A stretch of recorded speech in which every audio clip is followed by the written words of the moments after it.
Perkenalkan, saya Eko Swianto Wibowo dengan nomor NIM 010601231403. Pada hari ini saya akan membahas untuk tugas HLP Part 2 pada mata kuliah International Business tentang Foreign Direct Investment, tentang investasi Huawei di Afrika yang akan saya jelaskan sebagai berikut. Untuk pendahuluan, telepon seluler dianggap sangat penting bagi pembangunan, terutama di negara-negara yang tidak memiliki infrastruktur jalur tetap. Terdapat beberapa bukti bahwa telepon seluler meningkatkan tingkat pertumbuhan jangka panjang, bahwa dampaknya 2 kali lebih besar di negara-negara berkembang dibandingkan di negara-negara maju, dan bahwa penambahan 10 telepon seluler per 100 orang di negara berkembang pada umumnya meningkatkan pertumbuhan PDB sebesar 0,6% poin. Banyak yang melihat ponsel sebagai peluang negara-negara berkembang untuk menutup kesenjangan digital khususnya di Afrika. Presentasi ini dibuat untuk menganalisa perkembangan dari telepon seluler serta investasi dari produk Huawei di benua Afrika. Selain itu juga terdapat beberapa case antara lain. Yang pertama, apa karakteristik utama negara Afrika sebagai pasar telepon seluler? Lalu yang kedua, apa manfaat yang dibawa oleh investasi asing ke Afrika? Lalu yang ketiga, cara Huawei berinvestasi di Afrika. Yang pertama adalah karakteristik negara Afrika sebagai pasar telepon seluler. Yang pertama, jelaskan tentang dua dekade. Selama 2 dekade terakhir, Afrika semakin terhubung karena semakin banyak orang Afrika yang memiliki akses terhadap internet dan telepon seluler. Dengan memanfaatkan peningkatan konektivitas ini, gelombang baru startup di Afrika telah muncul, mengatasi beberapa tantangan terbesar di benua ini dengan teknologi digital buatan sendiri. Ada semakin banyak tanda bahwa teknologi baru ini dapat memberikan peluang besar bagi Afrika. Afrika telah mengalami peningkatan besar-besaran dalam akses internet dan penggunaan telepon seluler berkat investasi pada infrastruktur digital di benua tersebut, khususnya pada jaringan broadband seluler. Lalu yang kedua tentang Amerika Serikat yang berinvestasi.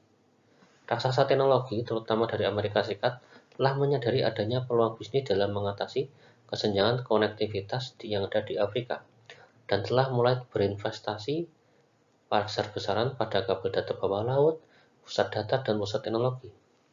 Investasi ini sangat penting untuk menjembatani kesenjangan konektivitas di Afrika. Semakin banyak bukti yang menunjukkan dampak sosial ekonomi positif yang luas dari peningkatan akses internet dan telepon seluler. Lalu yang ketiga adalah tentang konektivitas yang berkaitan dengan inovatif dan teknologi. Konektivitas yang semakin baik di Afrika telah menyebabkan munculnya gelombang baru startup teknologi yang berorientasi pada pertumbuhan, membangun teknologi digital yang inovatif dan buatan sendiri untuk digunakan secara luas. Platform digital khususnya semakin mengganggu sektor-sektor utama di Afrika yang sebagian besar merupakan sektor jasa informal, retail, dan pertanian. Berdasarkan pengalaman menunjukkan bahwa teknologi digital dari perusahaan Indonesia di Afrika dapat membawa dampak transformatif bagi individu, dunia usaha, dan sektor pertanian. Lalu yang keempat tentang analisis kanalis tentang perkembangan pasar telepon. Analis kanalis baru-baru ini menunjukkan pasar ponsel di Afrika mengalami pemulihan yang kuat selama 2 kuartal berturut-turut pada kuartal ketiga tahun 2023. Meskipun terhadap tantangan makroekonomi, pembatasan impor dan mata uang yang bergejolak di pasar-pasar utama, kawasan ini mengalami pertumbuhan pengiriman yang mengesankan sebesar 12% dari tahun ke tahun sebanyak 17,9 juta per unit yang dapat kita lihat pada grafik yang ada di presentasi. Selanjutnya adalah manfaat investasi asing di Afrika. Afrika yang sering disebut sebagai pasar terdepan berikutnya siap melakukan transformasi yang dapat membantu kembali landscape ekonomi global. Dengan pertumbuhan populasi yang pesat, peningkatan akses digital, dan potensi pertumbuhan ekonomi yang sangat besar, Afrika menghadirkan peluang investasi yang menarik. Ekonomi startup yang berkembang sangat menarik bagi perusahaan-perusahaan di pasar maju seperti Amerika Serikat dan Eropa yang ingin berinovasi dan menjangkau melampaui pasar mereka yang sudah jenuh. Beberapa orang berpendapat bahwa ini saat yang tepat untuk berinvestasi di perusahaan rintisan teknologi di Afrika, dan berikut beberapa alasannya. Yang pertama adalah pasar konsumen. Pasar konsumen yang berkembang. Pertumbuhan populasi Afrika mendorong potensinya sebagai kekuatan ekonomi masa depan. Lebih dari 1 miliar orang tinggal di Afrika, dan setengahnya berusia di bawah 20 tahun. Berbeda dengan kawasan lain yang pertumbuhan penduduknya melambat, jumlah penduduk di Afrika terus meningkat sebesar 2,42% per tahun selama 3 dekade terakhir. Pada tahun 2050, populasi Afrika diperkirakan akan mencapai setidaknya 2,4 miliar jiwa dan akan melonjak menjadi 4,2 miliar jiwa pada abad mendatang. Profil demografis ini memposisikan Afrika sebagai pasar konsumen yang sangat besar, dengan kelas menengah yang terus berkembang dan potensi yang belum dimanfaatkan. Yang selanjutnya adalah potensi pertumbuhan ekonomi. Tingkat pertumbuhan PDB Afrika cukup menjanjikan, dengan beberapa negara termasuk dalam peringkat negara dengan pertumbuhan ekonomi tercepat di dunia. Pertumbuhan ini didorong oleh faktor seperti urbanisasi, industrialisasi, dan peningkatan akses digital. Lalu yang ketiga adalah akses digital dan seluler. Selama 2 dekade terakhir, Afrika telah mengalami revolusi digital, seiring dengan semakin banyaknya masyarakat Afrika yang memperoleh akses terhadap internet dan telepon seluler. Investasi khususnya pada broadband seluler yang dilakukan oleh perusahaan seperti MTN Oreng, Vodafone, dan Airtel telah meningkatkan akses internet dan adopsi telepon seluler secara signifikan. Pada tahun 2020, 30% masyarakat Afrika sub-Sahara menggunakan internet dibandingkan dengan hanya 6% pada tahun 2010 dan hanya 1% pada tahun 2000 menurut Bank Dunia. Lalu selanjutnya tentang startup teknologi Afrika. Startup teknologi Afrika menghadapi tantangan secara langsung. Meskipun peluangnya jelas, penting untuk menyadari tantangan yang ada di Afrika. Tantangan ini adalah kekurangan infrastruktur, kompleksitas peraturan, terbatasnya akses terhadap pendanaan, fragmentasi pasar, dan gangguan rantai pasokan. Dalam menghadapi tantangan ini, startup inovatif di Afrika menemukan solusi kreatif. Afrika merupakan salah satu negara dengan tingkat kewirausahaan tertinggi di dunia. Startup ini berada di garis depan dalam inovasi, mengatasi tantangan ekonomi nyata, dan menunjukkan ketahanan meskipun terjadi fluktuasi global. Lalu selanjutnya adalah ekosistem. Ekosistem yang mendukung startup teknologi Afrika. Dalam beberapa tahun terakhir, pemerintah Afrika dan organisasi internasional telah menyadari pentingnya mengembangkan ekosistem startup. Inisiatif seperti inkubator, akselerator, dan dana modal ventura telah muncul untuk memberikan dukungan penting kepada startup. Ekonomi startup di Afrika sedang berkembang pesat dengan lebih dari 600 pusat teknologi inkubator dan akselerator yang aktif menurut laporan GSMA. Lalu selanjutnya tentang hasil dan peluang investasi. Hasil dan peluang investasi yang positif. Startup teknologi di Afrika memiliki posisi strategis untuk melayani pasar konsumen yang sedang berkembang. Ketika kelas menengah berkembang dan perilaku konsumen berkembang, startup dapat meraih pangsa pasar yang signifikan, sehingga berpotensi memberikan keuntungan besar bagi investor. Rekam jejak investasi pada startup teknologi di Afrika semakin positif seiring dengan semakin banyaknya kisah sukses yang bermunculan. Kepercayaan investor terhadap ekosistem startup di benua ini semakin meningkat. Dan beberapa startup telah mencapai status unicorn dengan valuasi melebihi dari 1 miliar US dollar yang menyoroti potensi pengembalian investasi yang besar. Dan ini menarik perusahaan model ventura, investor individu, dan investor korporasi yang ingin mendiversifikasi portofolio mereka dan menangkap peluang pertumbuhan yang tinggi. Lalu selanjutnya adalah cara Huawei berinvestasi di Afrika. Apa sih tentang Huawei itu? Huawei adalah pemasok utama raksasa telekomunikasi China Telecom dan China Unicom, serta salah satu dari 10 produsen peralatan telekomunikasi terbesar di dunia. Produk utamanya meliputi sistem switching, jaringan cerdas, jaringan transmisi sinkronis digital hierarki, nirkabel, komunikasi data, layanan terintegrasi broadband, pasokan listrik, dan sistem optik free space. Produk dan solusi Huawei tersebar di lebih dari 100 negara dan melayani 31 dari 50 operator terkemuka dunia, serta lebih dari 1 miliar pengguna di seluruh dunia. Pada tahun 2006, perusahaan ini memiliki pendapatan tahunan 8,2 US miliar dolar dan memiliki lebih dari 44.000 karyawan.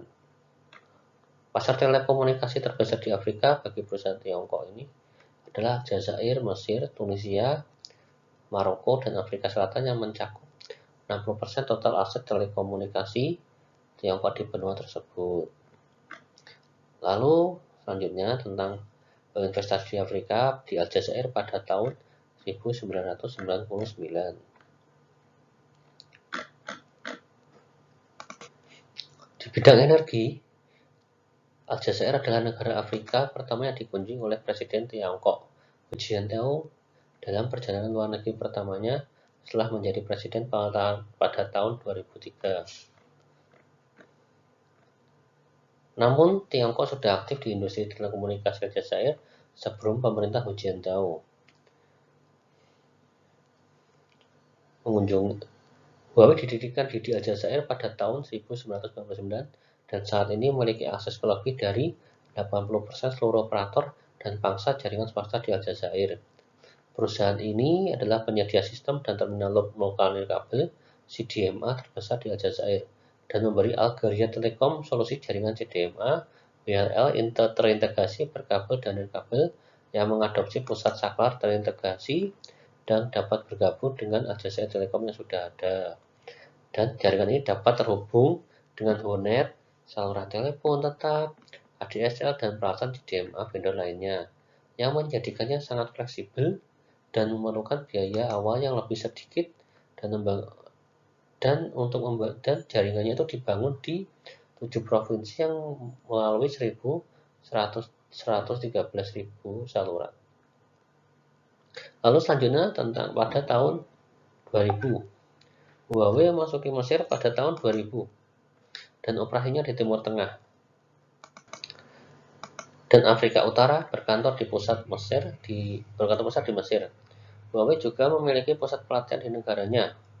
Telekom Egypt menggunakan solusi Telin Huawei untuk membangun Fixed Line Intelligent Network atau FIN yang mencakup seluruh negara. Huawei memungkinkan Telekom Egypt untuk menyediakan layanan CDMA kepada pelanggan tetap dan seluler termasuk layanan suara dan data dan kapasitas jaringan 100.000. Selain itu, Telekom Egypt membangun MSAN atau Multi Service Network secara nasional yang terdiri dari 500.000 jalur yang memanfaatkan solusi jaringan akses HoNet Huawei. Telekom Egypt ini juga mengerahkan peralatan optik 10G Huawei untuk membangun jaringan inti Kairo Metropolitan. Lalu selanjutnya pada tahun 2006,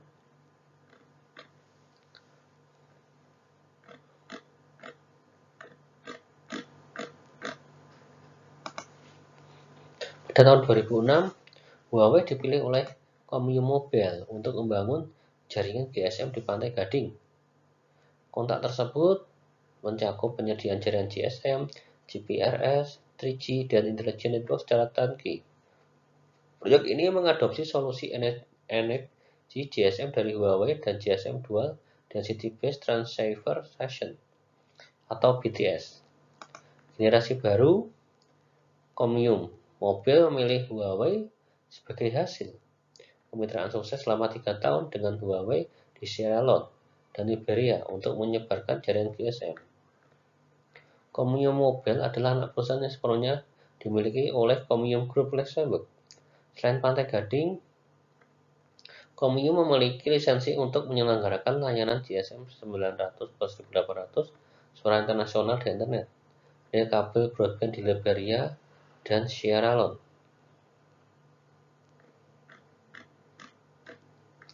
Setelah itu pada tahun 2006 juga, WASISPRIL, operasi milik Komite Nasional Seluler di Kongo, memberikan Huawei kontrak turnkey untuk menyediakan jaringan GSM baru. Berdasarkan kontrak tahap pertama, Huawei memasuk dan memasang platform teknis Huawei Energy GSM dan merahkan lebih dari 500 stasiun pangkalan di luar negeri.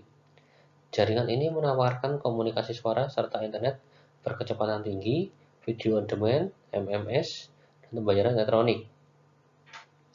Tahap awal jaringan ini mencakup 85% populasi di 182 kota tersebar. Perusahaan Tiongkok seperti Huawei dan Grup Tencent bertanggung jawab atas sebagian besar infrastruktur digital dan ponsel pintar yang digunakan di Afrika. Ponsel Tiongkok yang dibuat di Afrika dilengkapi dengan aplikasi yang sudah terinstall untuk layanan transfer uang seluler yang meningkatkan jangkauan perusahaan teknologi Tiongkok. Meskipun banyak masyarakat Afrika yang menganggap ketersediaan teknologi tersebut bermanfaat, tren ini mengkhawatirkan beberapa pakar pengelolaan data. Tiongkok telah memimpin pengembangan kecerdasan buatan dan infrastruktur komunikasi di Afrika. Pada tahun 2020, Kamerun mengontrak Huawei, sebuah perusahaan infrastruktur telekomunikasi Tiongkok, untuk melengkapi pusat data pemerintah. Sebuah studi yang dilakukan oleh Atlantic Council, sebuah lembaga pemikir yang berbasis di Amerika Serikat, menemukan bahwa Huawei telah mengembangkan 30% jaringan 3G dan 70% jaringan 4G di Afrika. Huawei akan menginvestasikan kurang lebih 430 juta US dollar selama 5 tahun ke depan untuk membangun infrastruktur komputasi awan, mendukung penyediaan perangkat lunak lokal, dan melatih profesional digital di Afrika Utara. Spesialis telekomunikasi yang berbasis di Shenzhen mengumumkan bahwa pada tanggal 28 September bahwa mereka akan mengalokasikan kurang lebihnya 200 juta dolar untuk mendirikan pusat cloud publik pertama di kawasan ini yang menawarkan lebih dari 200 layanan cloud. Strategi baru ini untuk berupaya untuk mengintegrasikan teknologi pintar, khususnya kecerdasan buatan, ke dalam berbagai sektor, seperti kesehatan, transportasi, keuangan, pertanian, dan pertambangan. Huawei mengatakan potensi energi ramah lingkungan yang besar di Afrika menawarkan peluang yang tak tertandingi di era kecerdasan buatan. Inisiatif baru ini yang akan mencakup 28 negara Afrika di utara, Khatulistiwa, yang bertujuan untuk meningkatkan inklusi dan manajemen pemerintah, serta meningkatkan daya tarik iklim bisnis dan komersial negara di Afrika. Tambahan 200 juta dolar ini dijanjikan oleh Huawei untuk mendukung penyedia perangkat lunak lokal dan mitra saluran. Sisanya sebesar 30 juta dolar akan digunakan untuk melatih 10.000 pengembang perangkat lunak lokal dan mendidik sebesar 100.000 profesional digital. Selama 2 dekade terakhir, Huawei termasuk di antara 20 investor asing paling aktif di Afrika berdasarkan jumlah proyek. Fokus baru Huawei di Afrika muncul setelah larangan dan kontrol ekspor diberlakukan oleh Amerika Serikat dan pemerintah barat lainnya, yang mengklaim peralatan perusahaan tersebut menimbulkan risiko keamanan dan berpotensi digunakan untuk mata-matai Tiongkok. Terima kasih, sekian presentasi dari saya. Apabila ada kurang lebihnya, saya mohon maaf. Selamat malam. Wassalamualaikum warahmatullahi wabarakatuh.